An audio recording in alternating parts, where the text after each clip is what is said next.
அறியாமல் விட்டால் கையில பிறக்கிற கடம்பரம் வாங்கிறேன். கடவுளுடைய மகன் ஈசன் மகன் என்பேர் ஒழிக்காண்டு சுடலை இல்லை என்று சொல்லி சபதம் கூறினார். நெஞ்சில் அடிச்சால் சபதம் கூறணும். ஏதோ வழி நடந்தான். பகவதி வாசல வந்து அமர்ந்தான் தாயார் இடத்துல இல்லையா. மாயாண்டி சபதத்தின் காரணமாக மாமிசக்தி ஆண்டுக்கு பிச்சை போட வந்தவள் அழுது புலவிக்கிட்டு வராது. அடியே செங்கமலம் ஆண்டிக்கு தானே பிச்சை போட போனேன். ஆமா, ஆனா ஆண்டியா தெரியலையே.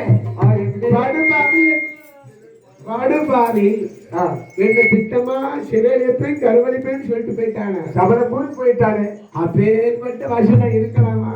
கூடாது என்று அழகான மாமிசைக்கு பெண்ணால் புலம்புகின்ற போது மாத்திரவதி தன் மகளை ஏழடிக்கு மாளிகையில காவலும் கட்டுமாக காத்து வருகின்ற நேரத்தில் மரியத்தானால் என்ன நடக்கின்ற பாரு இதெல்லாம் சொந்த சமூகத்தில் முடிக்க வேண்டும் என்று சொல்லி என் முள்ளாத ஒழிக்கட்டா மரியத்தானாலேயே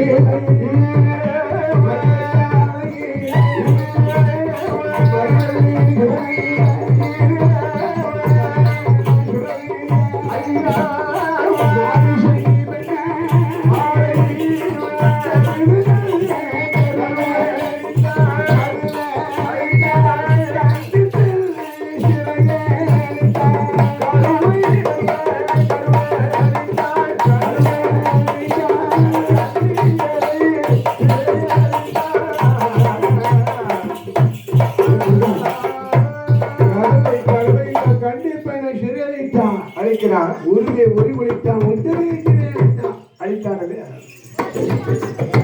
இப்பதான் நினைக்கிறேன் எங்க மச்சான் முத்துப்பெருமாள் மச்சான் ஏன் சங்கமத்துல போய் அவார்டெல்லாம் வாங்கியிருக்க கலைமாமணி பட்டம் சரியா?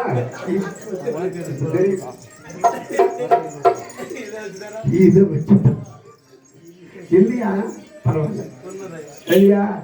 அப்பதான் கண்டா ஏ அப்பா கருவளித்தான் கண்டிப்பெண்ணை சிறையிட்டான் ஒருவை ஒருகுலைத்தான் ஒற்றுமை சிறையிட்டானே. மாயாண்டி கருவளித்து அழகான மனுஷைக்கு பெண்ணாலை வடக்கு தலையும் தெற்க காலமாக படுக்க வைத்து விட்டு நேர தங்களை பீடத்தில் வந்து பகுதி வாசல் அமர்ந்தான். தாய்க்கு தலைமகனாய் அமர்ந்திருக்கிறானே. ஆமா, பொழுது விடித்தது. 7 நாளைக்கு ஆனது. மாமேஷ் அழகான மாந்திரவாதி பெருமளையர் வந்து கதவை திறந்து பார்க்கிறான். பிள்ளை தலைவாசல் திறக்கல, சாணாங்கி தெளிக்கல, மாக்கோல மஞ்சள் போடவே இல்லை. என் மகளே மாபிஷக்கி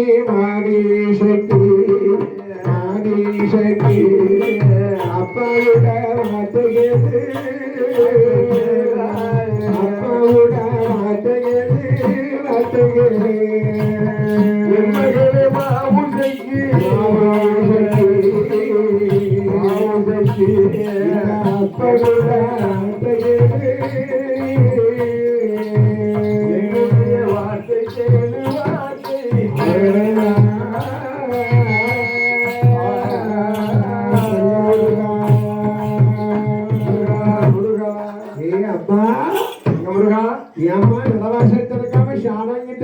இப்படி இருக்க மாக்கோல மஞ்சள் கோலம் போடுவீங்க.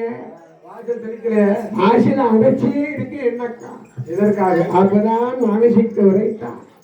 என் சொல்லாத பெருமுளையா என் சந்தான பாதகா துவாதகா சந்தானா பரிகார மோசக்காரா நீ எனக்கு அப்பன்னு ஒரே வாழலாமா? நீ உயிரோடு இருக்காங்க. ஒரு மாற்றானிலை கருவளித்தானே நல்ல கருவல் நல்ல கருவலே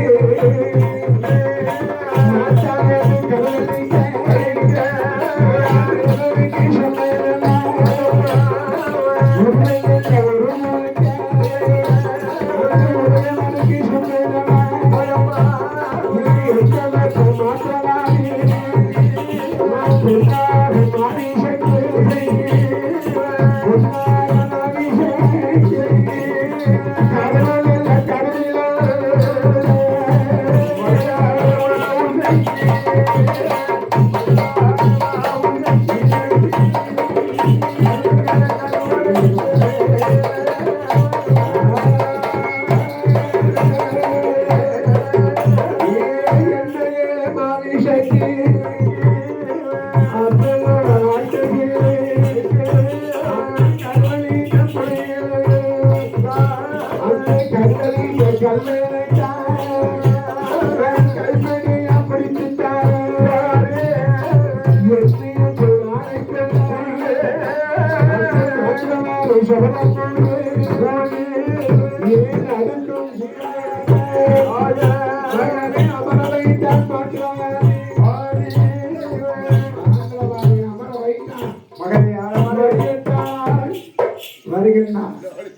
அழகான காக்காட்சிமலை கமலதொட்ட பெருமும் பரம்பரை உச்சி பரம்பரை கண்ணாடிசோலை கமலதொட்ட பெருமலை பரம்பரை பணிய மக்கள் அத்தனை பேரும் பரிவு செய்தார் பயிர்களை அழிக்க வேண்டும் என்று மாயாண்டி பயிர்களை அழித்தார் பயிர்கள் அழித்த போது அந்த பயிர்களை காக்க வேண்டும் என்று மாத்திரவாதி வருகின்ற போது அழகா கண்ணான் சுடலை பார்க்கிறார் மாத்திரவாதி அதே பயிர்களே மாயாண்டி சுடலை என்று என்ன அறியாதபடி அறியாமல் நான் காத்திருந்த ஏடுகிறாரன் தினத்தில் நீ கொள்ளை போட்டாய் களவு செய்தாயே உன் மகன் கற்பை நான் சூறையாடி கற்பை நான் பிடிக்கு நீ வருகின்றாய் அல்லவா அந்த காக்காட்சி மலை கமலதொட்ட பரம்பு கண்ணாடி சோலைக்குள்ள எனக்கு எண்ணி எட்டு நாளைக்குள்ள சுடலை